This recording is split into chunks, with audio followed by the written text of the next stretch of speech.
Welcome back to the Deep Dive. Great to be here. Today, we're taking a look at the source material around Guy Ritchie's new film, The Ministry of Ungentlemanly Warfare. Right, the one based on that real WWII mission, Operation Postmaster. Exactly. And we've got, well, transcripts from a movie discussion and a written review to work from. So our mission, if you will. Yeah, our mission is basically to unpack what these sources are saying about the film. You know, its style, the substance, the history connection. And how it kind of stacks up against other war movies. Precisely.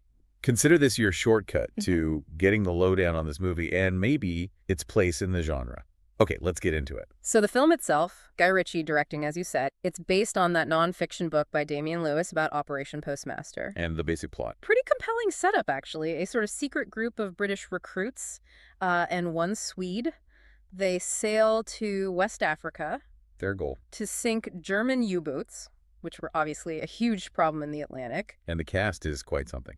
Yeah, you've got Henry Cavill leading as Gus Marsh-Phillips, Alan Ritchson playing Anders Lassen. Freddie Fox is Ian Fleming, which is interesting in itself. Right, and Isaac Gonzalez as Marjorie, Till Schweiger as the villain, Tager. So, a pretty recognizable lineup. Okay, so knowing Guy Ritchie, first impressions from the sources. Style-wise, I'm guessing understated wasn't the word used. No, definitely not. Slate chuckle. That's one of the first things that jumps out from the source's subtlety is, well, not really on the menu here. As expected, maybe. Kind of. Everything. The violence, the costumes, it's all described as hyper-stylish, very deliberately stylized. So it takes the real history but ramps it up. Exactly. It layers on the glamour, amps up the action. Even the title, The Ministry of Ungentlemanly Warfare, it sort of signals that, doesn't it? Yeah, it doesn't exactly scream gritty documentary. No, it feels more like, pulp adventure. The sources mentioned it's easy to confuse with similar-sounding titles, too. Makes sense. But what about the trailer versus the actual film? I remember the trailer looked like a lot of fun, Cavill joking, action set to Queen. Yeah, the trailer definitely pushed the slick action comedy angle hard. And the film didn't quite match that hype. That seems to be the feeling from the sources. Like, those fun moments from the trailer were there, but maybe spread a bit thin across the whole movie. Not quite the sustained blast the trailer suggested. So not a wonderful film then, but maybe better than his last one. It was seen as an improvement over Operation Fortune, yeah.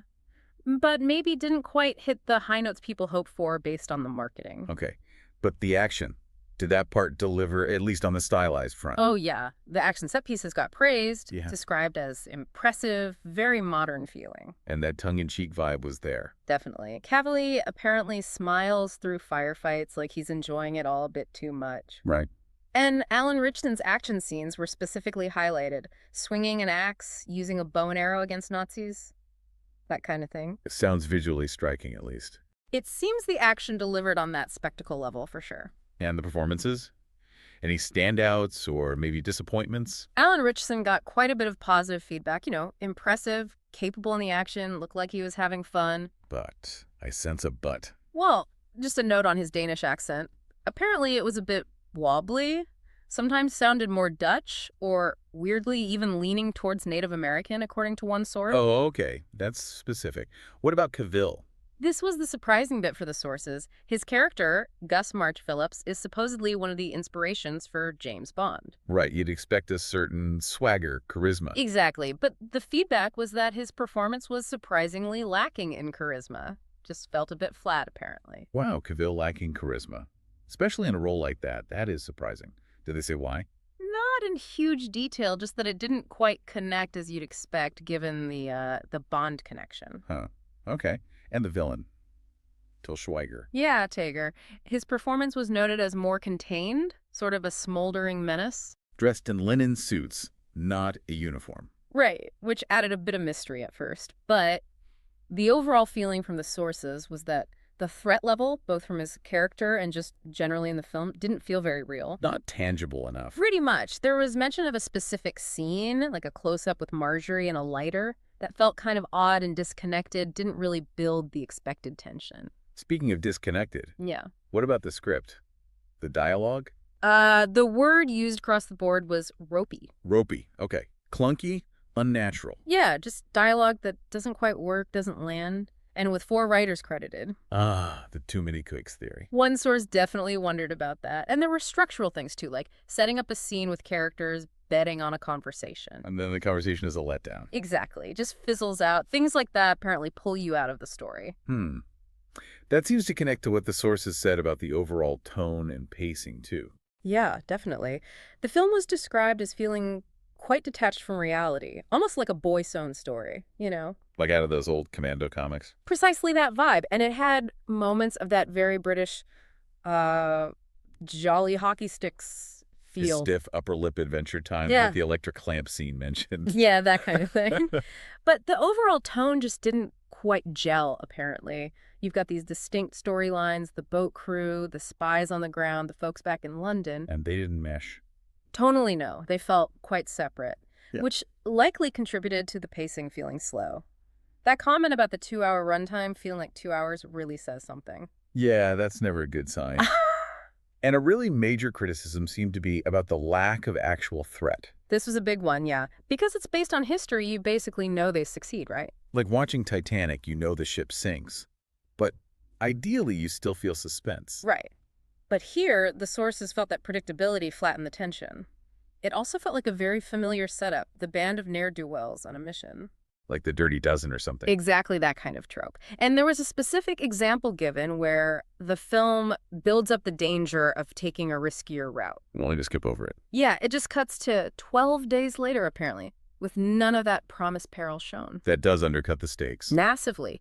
Even the enemy forces at the port didn't come across as a major threat, and the fact that only one guy gets injured with a shoulder wound. Which, as one source pointed out, is way more serious in reality than movies usually show. Totally. It all adds to this feeling of low stakes, a lack of real danger or consequence. And then there's that weird situation with the UK release. Or the lack of one. It's really quite bizarre, according to the sources. It came out in the US back in April, apparently didn't set the box office alight. Though maybe made its money back. Possibly. But it went to streaming pretty quickly there. And yet still, no confirmed UK release date. Which is strange for such a British story and a British director. Especially with Ritchie having recent success with the Gentleman series, which is very British. It feels odd. There's a concern it might just get buried. Although maybe his audience is shifting more towards streaming anyway. That's also true. Some of his recent films have gone straight to streaming, so perhaps that's just where these kinds of genre films find their audience now. Okay, so summing up the sources on Ministry, it sounds like.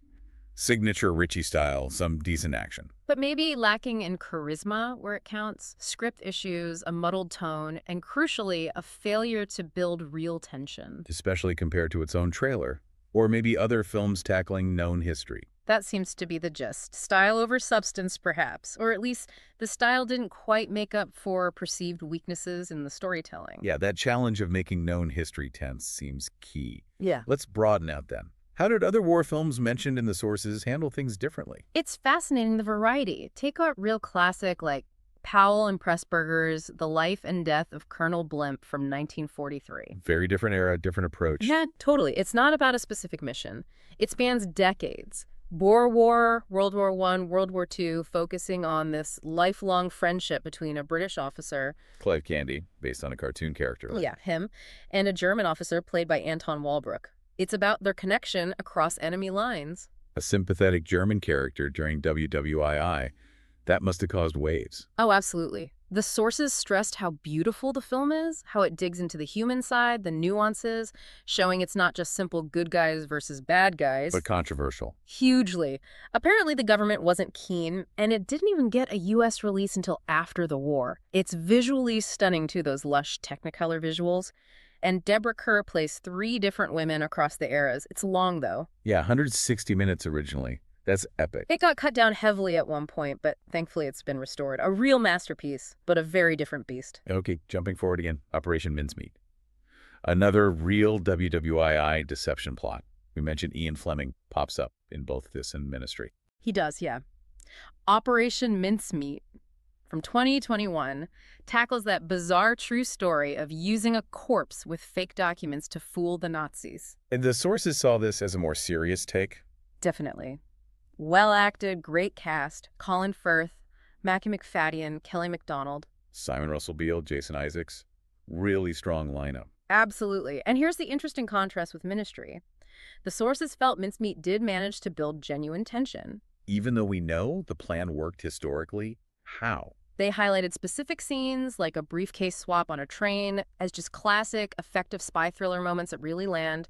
It creates suspense in the how, even if you know the what. That's clever execution. It is. Johnny Flynn plays the young Ian Fleming here. One source felt it kind of flew under the radar a bit. Maybe dismissed as just another British period drama. Perhaps. But Yeah. the consensus was it's much better than that. And incredibly, it's now been turned into a hit comedy musical in the West End. From serious spy thriller to comedy musical. That story has legs. Okay, what about shifting the tension inwards?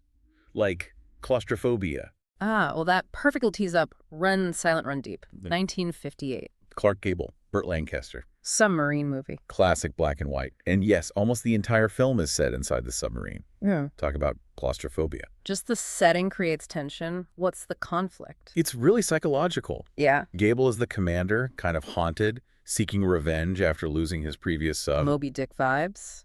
Definitely some of that. Yeah. And Lancaster is his executive officer, caught between following orders and protecting the crew who distrusts Gable's obsessive mission. Sounds like Mutiny on the Bounty, too. Yeah, echoes of both. The sources pointed out how the heat, the cramped space, it all just ramps up that pressure cooker atmosphere. Hugely influential on later sub-films. Let's talk about a film that took a huge risk tonally. Life is Beautiful. 1997. Roberto Benigni, who's primarily a comedian. Directing and starring in a film about the Holocaust, it sounds almost impossible to pull off. It does.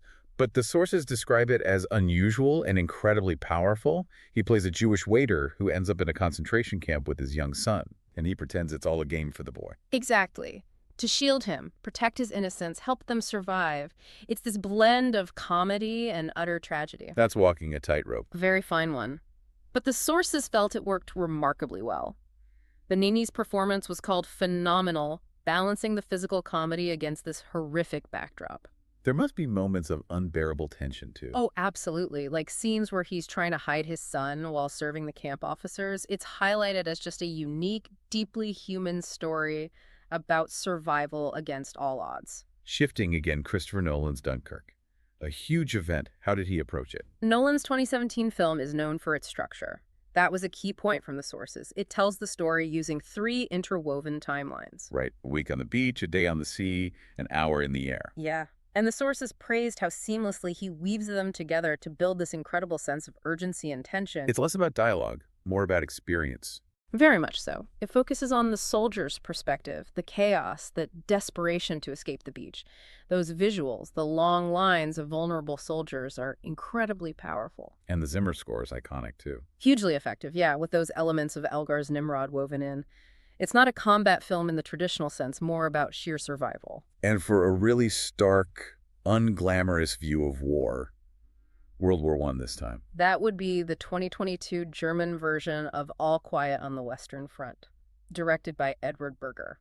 What did the sources emphasize about this one? Just how unglamorous and brutally realistic it is. It really aims to show the true horror, but also the awful mundanity of trench warfare. The mud, the waiting, the shell shock. All of it. It strips away any heroism. The score was noted too, lots of silence broken by these sharp, jarring horn sounds. Very unsettling. Sounds like it stayed true to the book's anti-war message. Very much so. Described as almost feeling like a horror film at times because it's just so brutal. The clear message, nobody is having a good time here. War is hell. Such a wide range. And there were a few other brief mentions, too. Yeah, just honorable mentions, really. The Dirty Dozen, for that ne'er-do-wells comparison with Ministry. Then films like The Last Days of Sophie Scholl, Joy Noel about the Christmas truce. Downfall, too, though that's been discussed a lot elsewhere. Right. It just shows the sheer breadth of ways filmmakers tackle war stories. Wow. Okay, so we've gone from Guy Ritchie's stylized action to profound human dramas, tense thrillers, claustrophobic studies, brutal realism. Thinking about all these different approaches discussed in the sources, what really jumps out at you? Well, it's just how incredibly versatile the war film label actually is. It's not one thing. It can be about the mission mechanics, sure, but it's so often about human nature under extreme pressure. Relationships, survival. Exactly. And the sources really highlight that evolution, moving away from simpler good versus evil narratives, maybe influenced by European cinema, towards more complex stories with shades of gray. That's a key takeaway. And it's fascinating how one event, like Postmaster or Mincemeat, can lead to such wildly different films. That's a perfect knowledge nugget, isn't it? The same history can inspire flashy action or serious drama or even a comedy musical. It really makes you think, why do filmmakers make those choices?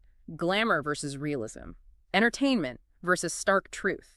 And how does knowing the ending already affect how we experience the film? That's right. Does it have to kill the tension?